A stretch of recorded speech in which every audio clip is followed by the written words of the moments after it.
So we looked at the longitudinal static stability for a standard configuration of aircraft like this one.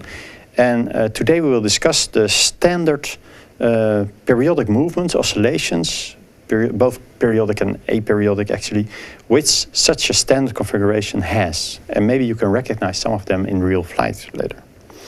These are the ones that we will discuss.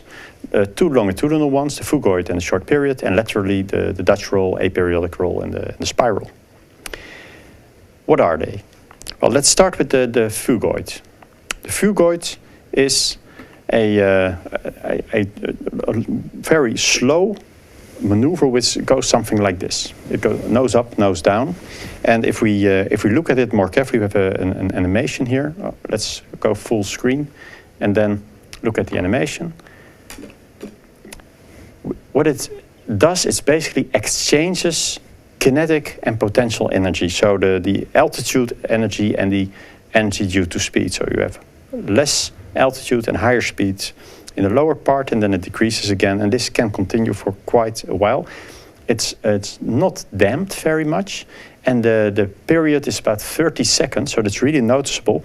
And one way you can notice it is as a passenger to look at when the sun shines through your window, to look at the border of the shadow of your front seat, because you can use this as an attitude indicator, and you can really see this movement. Some airliners have really experiences worse than others.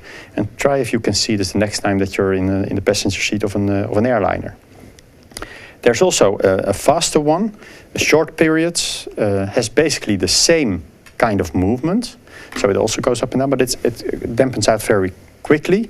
It's hardly periodic. In fact, it dampens so fast that you will have trouble noticing more than one period. It has a very short period. We can see it here.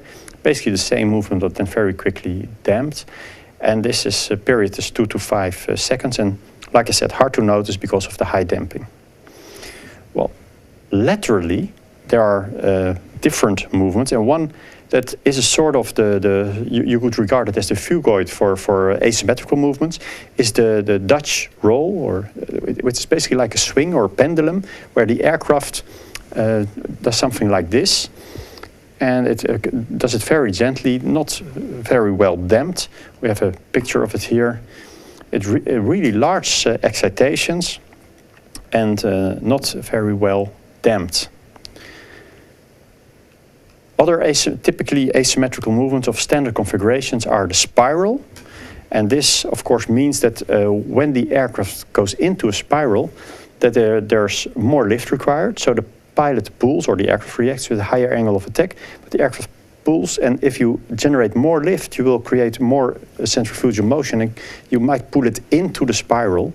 So this makes it much worse, and this spiral movement downwards gets worse and is not damped. You really have to first turn back and then pull to get out of the spiral.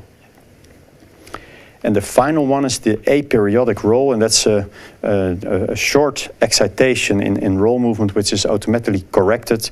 It doesn't have a period; it's very quickly damped, and is a result of the vertical tail being on top of the fuselage.